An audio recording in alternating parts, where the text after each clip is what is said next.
once again, we have a media talking head. I don't know if you can really count him as a media talking head. He's just a common Joe podcaster like the rest of us. Talking in indefinites and infinites like they know the entire history that's going forward or the future of college football or future of a program. This program's dead. This program's dead. That program's dead. They're gone. They're dead.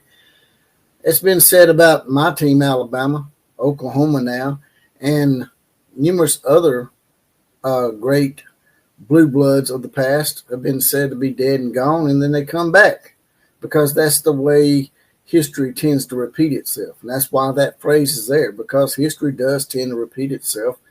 And I think this guy just needs to be a little more educated in what he says before he tries to get on here and do some lame-ass troll job. And, of course, it's coming from a very biased source, that being Orange Bloods, you know, that goofy bald-headed guy, the Texas long turd. So we're going to educate him a little bit. Let's talk about it.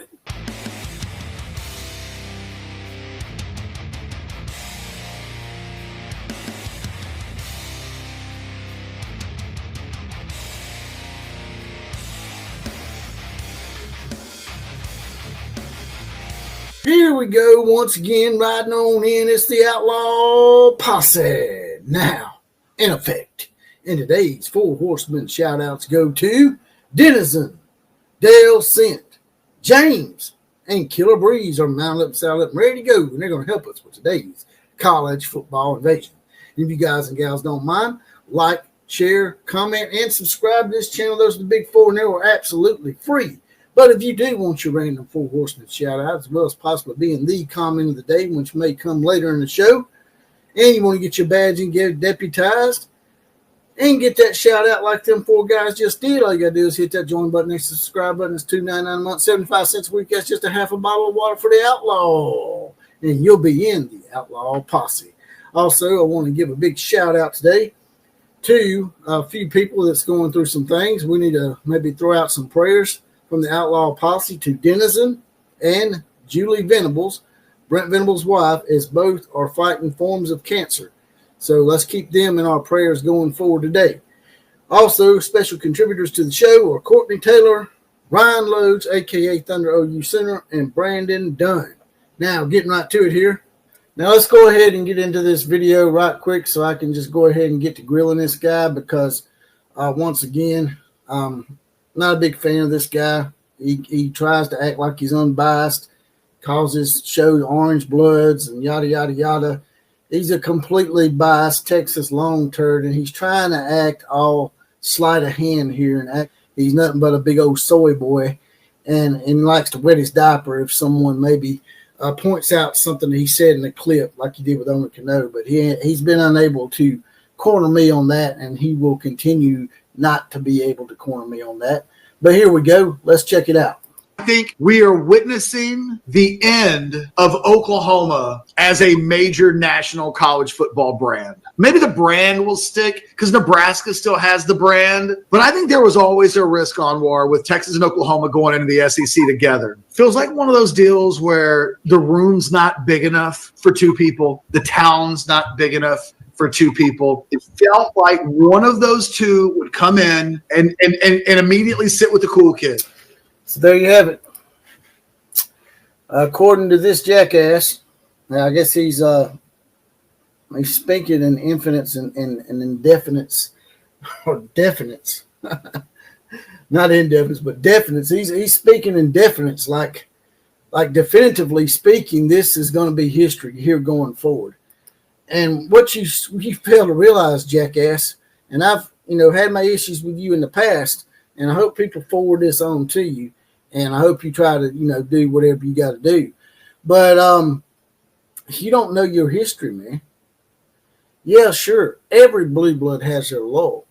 You should full well know this, considering Texas has been in more lulls than Oklahoma or Alabama or Ohio State or Michigan. Y'all been in just as big a lull as anybody. Matter of fact, I mean, y'all's last national championship, what was it, 2005 or 2006 or 2004, somewhere along in there? been a while for y'all too. So to come in here and speak definitively like it's an absolute that Oklahoma is done for the foreseeable future, you're really going to make yourself look bad, brother, because I think you may be absolutely mistaken. Even if Brent Venables, for some reason, doesn't work out at Oklahoma, there's a history with Oklahoma football, just like it is with Alabama football, and just like it is with your program, Texas, to some degree, but not as great.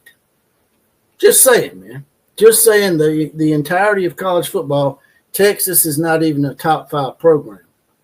So you don't need to be coming here and preaching about how one program gets to sit at the table with the cool kids. The only reason you're sitting at the table with the cool kids right off the gate is, number one, and I'm an Alabama fan saying this, so I don't have a dog in the fight. I'm not a complete Oklahoma fan. Now I do like Oklahoma, but they're not my team. So this is really coming from an unbiased perspective in that Texas had the easiest schedule of any SEC team. Now, how does that work out? You're a brand new program coming in, and you're going to get a huge solid and get teams like Kentucky and Mississippi State and get your first road game to be Nashville and Vanderbilt, although you almost lost that game, and Alabama did, by the way. In normal years, that would, at the beginning of the year, it was laughable. I was like, holy mother of God, look at this shit. Now, it'd been different if you'd done the same thing for Oklahoma. But the thing is, y'all brought Oklahoma in, and they're still in the early phases of trying to get out of that situation that they had with Lincoln Riley and how their program was just basically raided and decimated after he left. And Steve Sarkisian's had a number of years to get his feet entrenched at Texas and get his program on stable ground before going into an entirely different new landscape. Y'all not taking all that into account, man. You're trying to come in here and troll. And you're trying to do it sleight of hand and backhanded like, oh, I'm really being unbiased about this. No, you're not, man. You've never been unbiased about anything when it comes to Texas, man. Y'all are a bunch of elitist jackasses in a libtard town down there in Austin that don't know jack shit about college football history. Because like I said right here, if you bring this list up, I'll show you real quick. So just to give you a history lesson here, brother or sister or transgender, whatever the hell you are. Benny Owens started the Oklahoma tradition, in my opinion, from 1905 to 1926. As you can see right here, he coached 192 games, was 122 and 54. All right, after he left, they had a little bit of a down cycle because that's what happens in college football, if you know college football, which you don't. Moving on down here to Bud Wilkinson. After a little lull, here comes Bud Wilkinson. Coached 178 games, won 145, and only lost 29. And after him, you bring in a guy like Gomer Jones, who goes 9-11. Okay? Chuck Fairbanks sort of righted the ship, ended up going to NFL. But then after Chuck Fairbanks, another guy comes in. Same thing happens. Oklahoma's back on top. They're beating teams with regularity, including your team, under Barry Switzer, who was 157 and 29. Okay? And Gary Gibbs didn't do a very god-awful job. He was 44 and 23 afterwards. Then they had a lull. And then what happened? After a couple of coaches, once again, Bob Stoops comes in, goes 190 and 48. I guess he has the most wins does he have more wins than Bud Wilkinson? Let's look back up here real quick and see. Bud Wilkinson at 145 wins. Bob Stoops actually has 190. He's the all-time winningest coach, I guess, in Oklahoma history. He didn't have as many national titles, but he won 190 and 48. And then after him, he left the keys to a castle that he had built. Lincoln Riley went 55 and 10. And then he did what he did, which has never been done to any other program before, especially with the advent of the transfer portal and the NIL, which nobody had ever had to deal with until 2 or 3 years ago. It just happened to fall right when Brent Venables gets his first head coaching gig at a Blue Blood. So I think that you might need to pump the brakes a little bit. So as you can see from Oklahoma football history, there's going to be slight lulls and there's going to be greatness. because that's what Oklahoma football's always done. That's what Alabama football's always done. And we all knew that coming in that Texas was going to be successful quicker. But long term is what I'm talking about here, son. Long term, I think Texas is not in for the long term. I'll just be quite honest with you. That's my opinion. I'm not trolling when I say that. I think from the history of Texas that I've looked at, y'all have a few spats of success like you did back there with Mac Brown, and then you just go away. Now, like I said, short term, Texas may sure enough come in and win an SEC title or national title first. But long term speaking, from what history says, and history tends to repeat itself, it says that long term Oklahoma was the better pick. And they will, in my opinion, that will pan itself out. And you say there wasn't enough room coming over, man. That is just a dumbass statement. I don't understand where that analogy comes from. If there wasn't room for two coming over, then why did we take Texas A&M and Missouri in the expansion a few years back? Why did we take Arkansas and South Carolina together back further in the 1990s? You just say shit that sounds that you think sounds cool because you think that you're sitting with the cool kids. I doubt you ever sit with any cool kids from the way you act, man. And not just because you're geeky or nerd, just because you're just a very disingenuous jackass. I mean, I can't find another way to describe it.